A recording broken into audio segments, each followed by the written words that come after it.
Hallo, es freut mich, dich kennenzulernen. Viele kennen mich unter dem Namen Anorexia nervosa. Ich selbst nenne mich nur Anna. Möchtest du meine Freundin sein?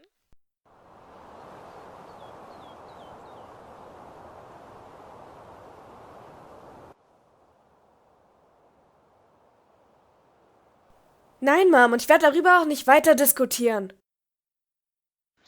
Romy, irgendwas stimmt doch nicht mit dir. Nein, Mom, es ist alles okay. Romy, bitte rede mit mir. Du verstehst das nicht. Niemand versteht es.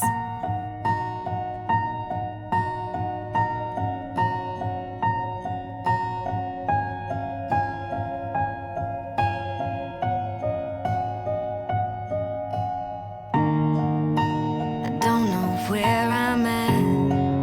I'm standing at the back, and I'm tired of waiting.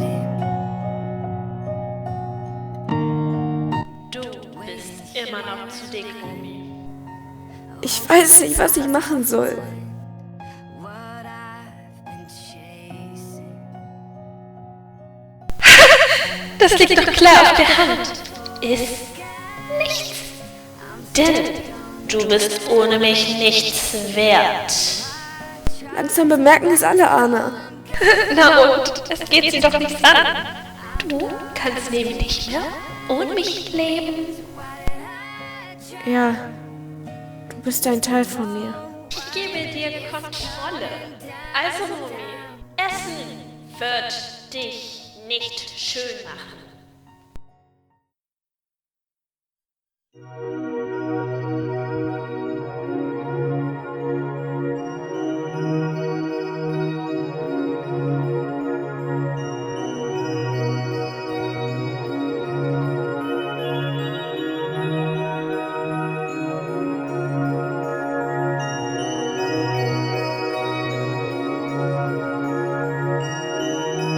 Vielleicht kommst du an sie ran, Chrissy. Ich kann es versuchen, aber Sie kennen ja Romy. Sie ist in letzter Zeit so anders geworden. Weißt du, ob etwas vorgefallen ist? Nicht, dass ich wüsste, aber Romy macht manchmal echt aus allem ein Geheimnis.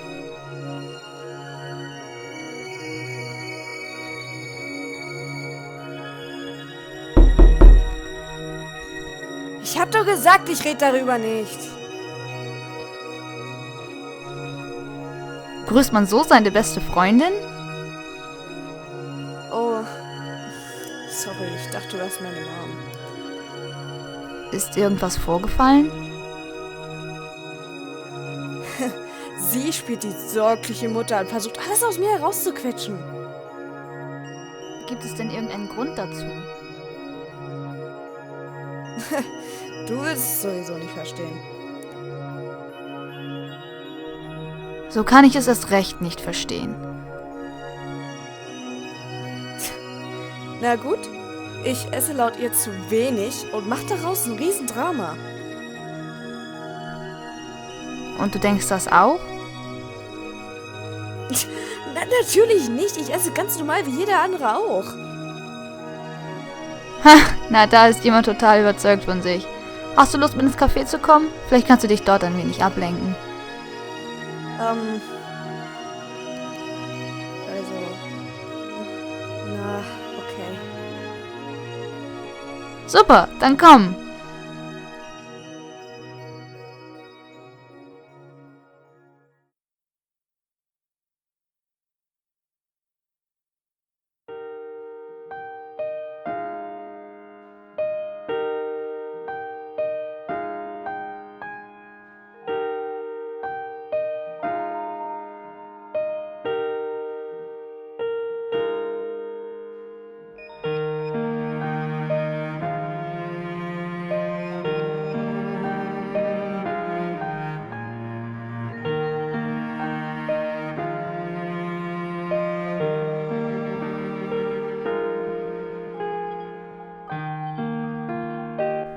Und, wie läuft's bei dir?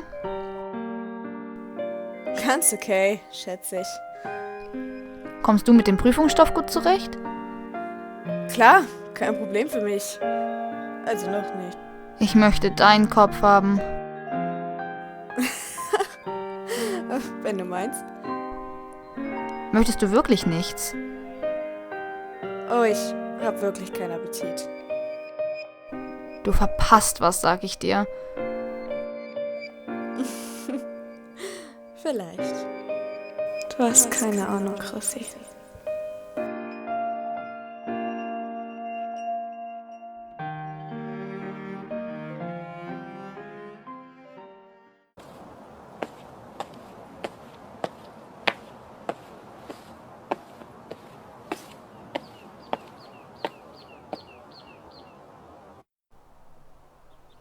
Danke, dass du mitgekommen bist. Es war wirklich schön. Oh ja, war's. Komm gut nach Hause. Wollen wir uns nächste Woche Mittwoch im Park treffen? Gerne.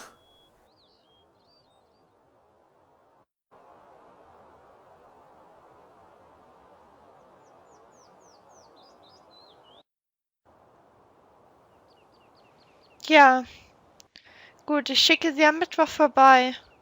Ich danke Ihnen. Ich kann das alles selber nicht mehr verantworten. Ja. Ja, danke schön. Auf Wiederhören. Mit wem hat sie jetzt da telefoniert? Hi, Mom. Romy, ist wieder alles okay zwischen uns? Ja, ist alles wieder in Ordnung. Mit wem hast du da telefoniert? Mit einer Ärztin. Du hast nächsten Mittwoch einen Termin bei ihr. Einer Ärztin? Keine Sorge, es ist nichts Schlimmes. Frau Berger möchte nur mit dir etwas abklären. In einer Stunde würde ich Essen machen. Isst du mit uns? Ich war schon mit Chrissy im Café und hab dort was gegessen. Okay, wenn du dich doch umentscheidest. Glaub ich weniger, trotzdem danke.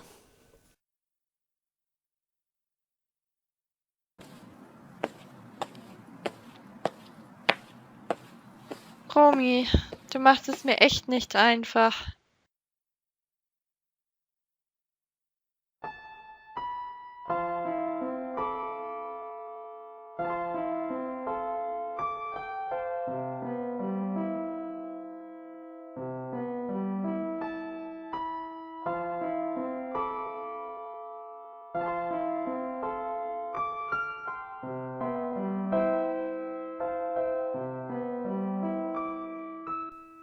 Diplomatische Psychologin Frau Berger. Das soll doch jetzt wohl ein Witz sein, oder? Romy, weißt du, warum du hier bist? Ich bin keine Psychopathin. Niemand hat das gesagt, aber das beantwortet nicht meine Frage. Weil meine Mom bescheuert ist? Sie macht sich Sorgen um dich. Das braucht sie aber nicht. Ich bin kerngesund. Deine Mutter sagte mir, dass du seit Wochen nicht mehr richtig bis gar nicht mehr isst. Ich habe bloß keinen Hunger. Willst du dir das einreden oder behauptest du das nur? Das ist die Wahrheit. Das glaube ich nicht. Findest du gut, was du machst? Wollen Sie eine ehrliche Antwort? Nur zu? Ja, finde ich. Ist das schlimm? Willst du meine Antwort darauf wissen? Sie nervt mich mit den ständigen Fragen. Du bist nicht gesund, Romy. Du hast Anorexie. Du bist nicht gesund und das weißt du. Sie wollen mich doch jetzt mal auf den Arm nehmen. Ich lass mir doch nicht... Ich kann mir gut vorstellen, dass dir meine Aussage nicht passt, Romy. Aber wir wissen es doch beide, oder? Sie kennen mich doch gar nicht. Also hören Sie auf, sowas zu behaupten. Ich kenne dich zwar noch nicht gut genug, das mag sein, aber ich kenne die Krankheit, Romy.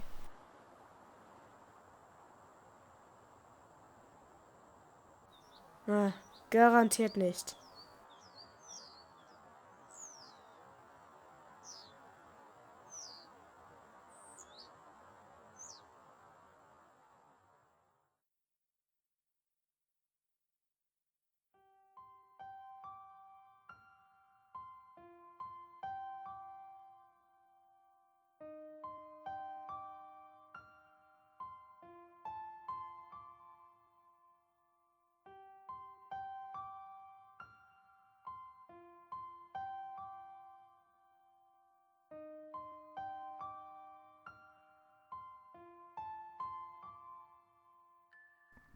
Wo warst du gestern? Ich habe eine Ewigkeit auf dich gewartet. Meine Mom hat mich zu einer Seelenklempnerin geschickt. Du meinst eine Psychologin? Meinetwegen auch das. Die Frau ist unmöglich. Wieso das? Sie behauptet, ich hätte Anorexie. Ehrlich gesagt, wundert mich das nicht. Wie bitte? Was soll das denn jetzt heißen? Du bist so dünn geworden, Romy. Denkst du, mir ist das nicht aufgefallen? Fällst du mir jetzt auch noch in den Rücken oder was? Nein, Romy, ich mache mir ernsthaft Sorgen um dich. Ich fasse es nicht. Ich dachte wenigstens eine würde mich verstehen.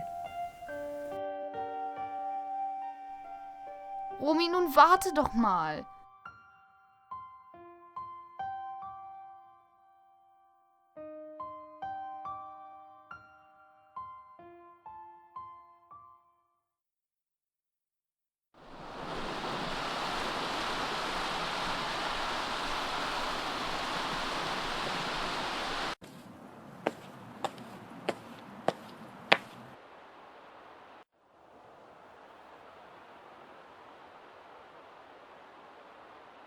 Wie geht es dir heute, Romy?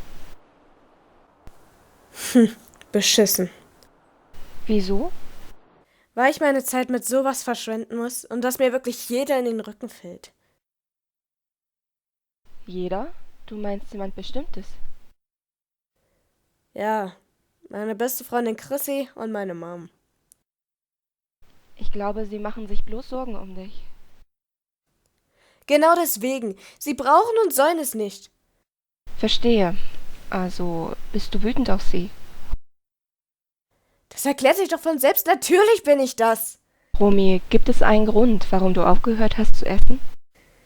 Es gibt keinen Grund. Na gut, dann werden wir ihn wohl finden müssen. Machen Sie sich keine großen Hoffnungen. Du willst sie mir nicht erzählen, habe ich recht? Das haben Sie richtig erkannt. Was bringt dir diese Krankheit? Wieso willst du dich kaputt machen? Sie kennen doch die meisten Gründe, also muss ich es nicht erwähnen. Ja, kenne ich, aber ich möchte deine Gründe hören. Raten Sie mal. Ich könnte viele Theorien aufstellen, Romy. Ich möchte es aber von dir hören. Wollen Sie das wirklich? Ja, das möchte ich. Ich will... Du willst was? Wenn ich nichts Besonderes bin, dick bin, hat's doch gar keinen Sinn zu leben. Ohne Anna bin ich nichts.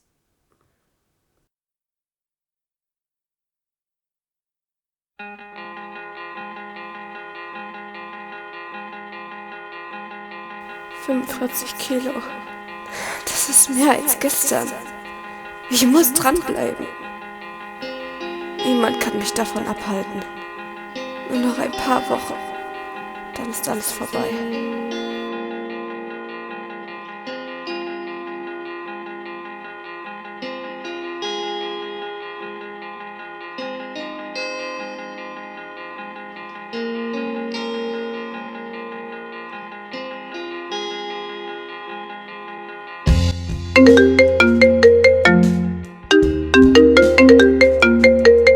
Ihr Anruf kann zurzeit leider nicht entgegengenommen werden.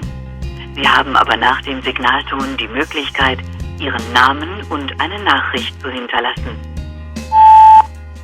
Romy, du ignorierst seit 2 Wochen meine Anrufe. Es tut mir so leid. Ich wollte dich nicht verletzen. Ich und Joshua machen uns solche Sorgen. Du meldest dich auch bei ihm nicht. Bitte, Romy, wir brauchen dich. Ich bin nicht gut genug für Joshua. Ich bin nicht perfekt. Ich liebe ihn. Aber so kann er mich bestimmt nicht akzeptieren.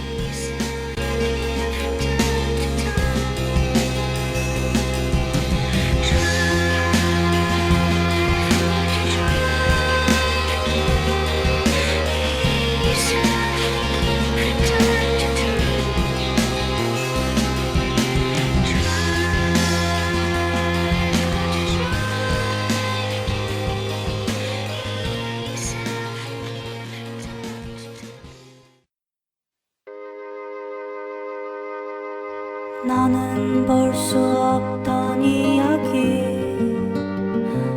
이젠 그 이야기를 해주실래요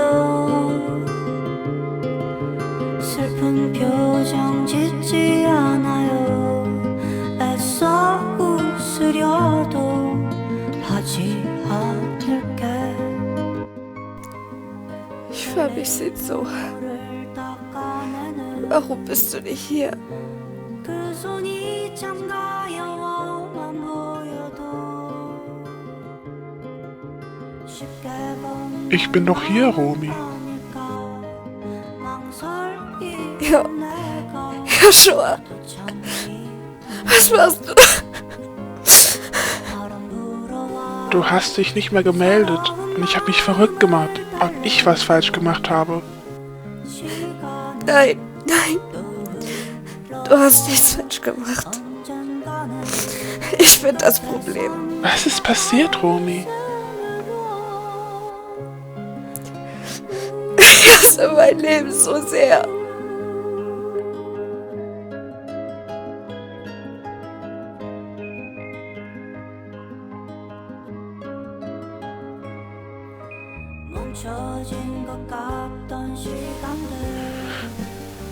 Du bist so dünn geworden. Nein, das bin ich nicht. Doch, ich weiß gar nicht, wie ich dich anfassen soll, ohne dass ich Angst haben muss, dass du zerbrichst. Bleib bitte bei mir. Ich werde dich nicht verlassen. Romy, ich liebe dich. Ich möchte dich nicht so verzweifelt und traurig sehen. Wo ist bloß meine glückliche Romy? Sie hat mich verlassen.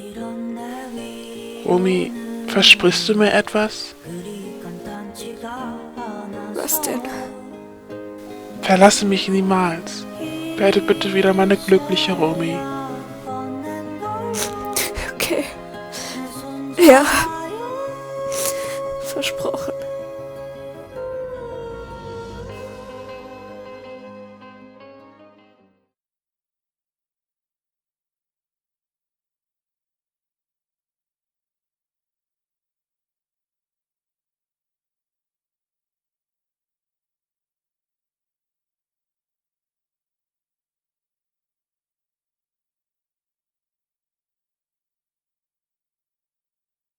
Romy, ich habe lange über alles nachgedacht und bin zum Entschluss gekommen, dass es vielleicht für dich gut wäre, wenn du hier stationär gehst. Ich bin mir nicht sicher, ob nur die ambulante Therapie reicht. Bitte was? Aber nein, ich kann nicht. Ich kann mir gut vorstellen, dass du das nicht möchtest, aber ich glaube, dass wir dir so besser helfen können. Ich weiß es nicht. Ich werde versagen und werde für Joshua nicht perfekt sein. Niemand wird jemals perfekt sein. Und ich glaube, Joshua, ich nehme mal an, dein Freund möchte auch nicht, dass du so kaputt gehst. Ich weiß. Lass es dir durch den Kopf gehen. Kannst du bitte für einen Moment rausgehen?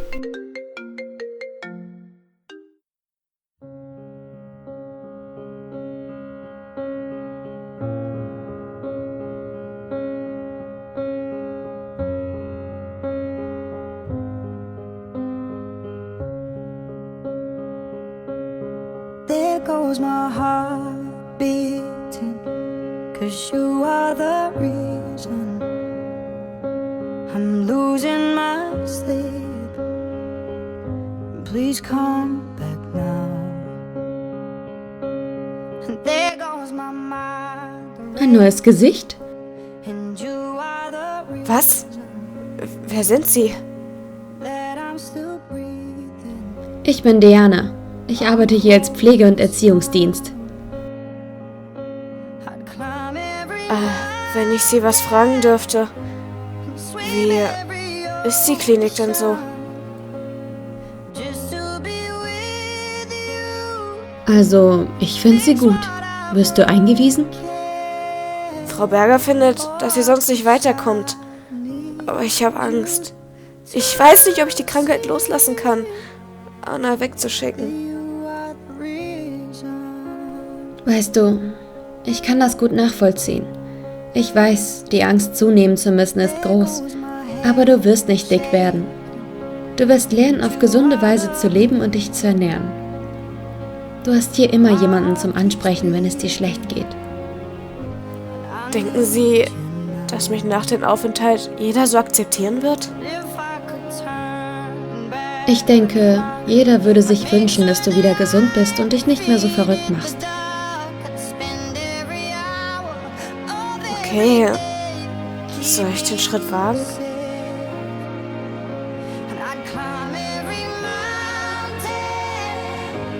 Fühlst du dich bereit dafür?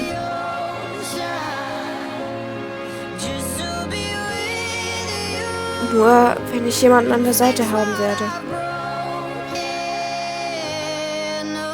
Den hast du auf jeden Fall.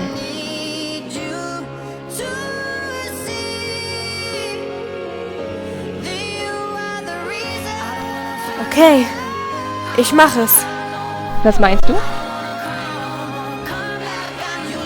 Ich gehe in die Klinik. Ich habe zwar Angst, dick zu werden und nicht mehr aufhören kann zuzunehmen. Und ob Anna mich nicht in Ruhe lassen wird. Das ist normal. Aber wir arbeiten daran, dass du wieder ein normales Essverhalten hast und dass sich deine Ängste legen.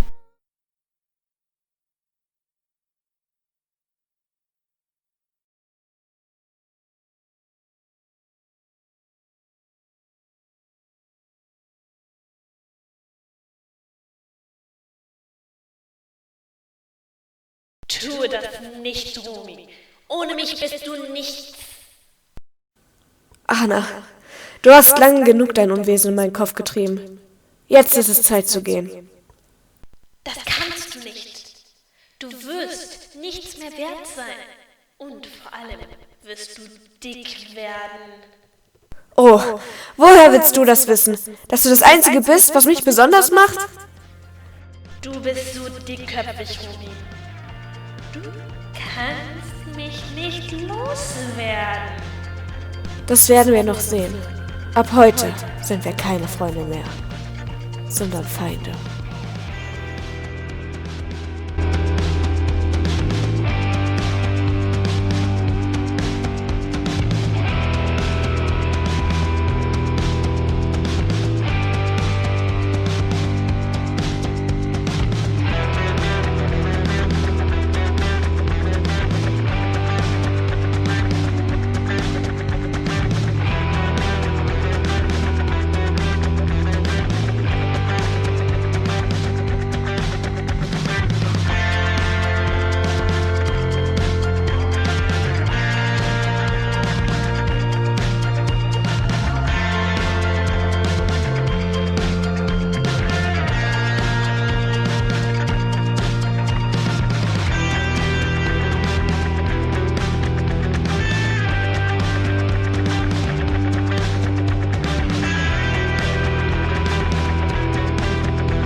Danke für alles. Du brauchst dich nicht bedanken. Es freut mich, wenn ich dir helfen konnte und dass du wieder gut in dein Leben starten kannst. Trotzdem, wer weiß, was passiert wäre, wenn ich es nicht gemacht hätte. Das werden wir nicht erfahren, aber es ist auch besser so. Alles Gute, Rumi. Dankeschön. Diana, ohne sie würde ich wahrscheinlich hier nicht so stehen. Ach was, du hast doch den Schritt gemacht und dich Stück für Stück vorwärts bewegt. Ohne sie wäre ich aber nicht in die Klinik gegangen. Und sie haben mich in der Zeit so gut begleitet. Ich bin ihnen was schuldig. Ich bin froh, wenn ich dir helfen konnte. Das haben sie. Mach's gut, Romy. Ach, sie werden mir schon irgendwie fehlen. Das kann ich nur zurückgeben. Und? Gefalle ich dir wieder? Was soll das denn heißen? Sehe ich besser aus? Du bist immer hübsch. Außer wenn du zerbrechlich dünn bist. Ach, Idiot.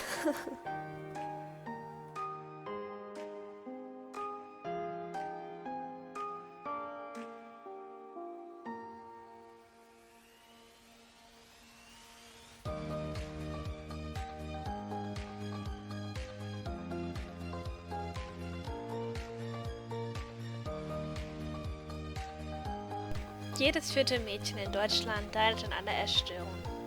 Jedes zweite Mädchen fühlt sich so dick, obwohl sie normalgewichtig ist.